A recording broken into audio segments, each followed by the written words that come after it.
Hello, this is Richard Phelps with Bemidji Century 21.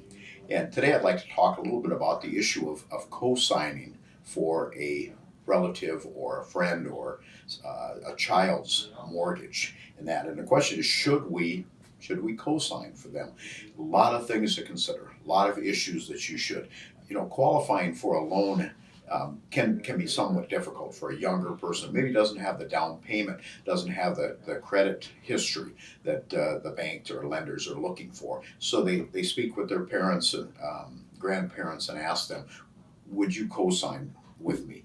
Well, helping people, especially your relatives, that's a deep-rooted emotion in mankind. So immediately we feel that yeah, I want to help them.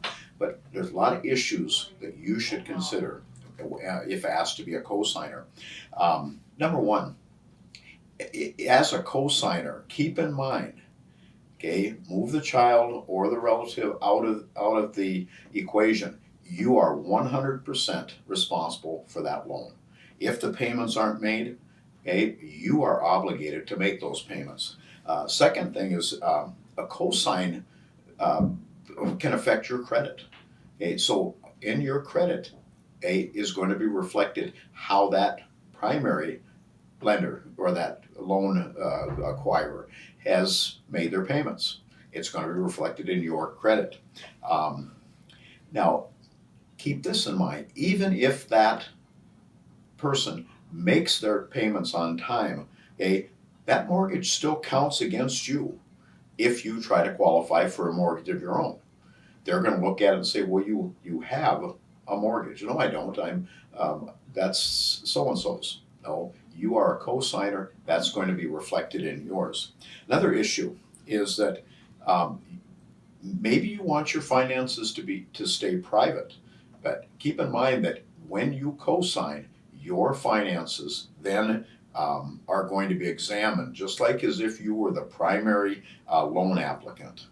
Okay, I guess my suggestion to you be determine for yourself, look at your finances. Are you actually, and are you helping that loan applicant relative? Are you truly helping them? For example, if they can't afford to make the payments on that house and you're thinking, well, if I co-sign, I can get them into a better home. If they can't afford those payments, are you really helping them? You're putting them into a situation, helping them get into a situation they can't afford.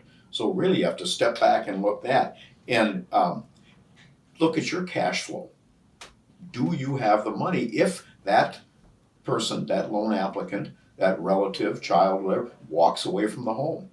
Decides that, well, I'm not going to make these payments. You're obligated to make them. Do you have the cash flow to do that? If you're already making a mortgage payment, can you make a second mortgage payment? So I guess the important thing is to think these things through. Speak with that. I really suggest not to become a co-signer on a loan.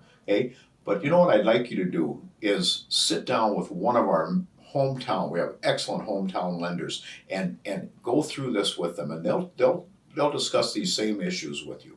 So if you're thinking of trying to qualify or helping somebody, get them into a hometown lender, and when you're looking for a home, talk to one of your hometown realtors.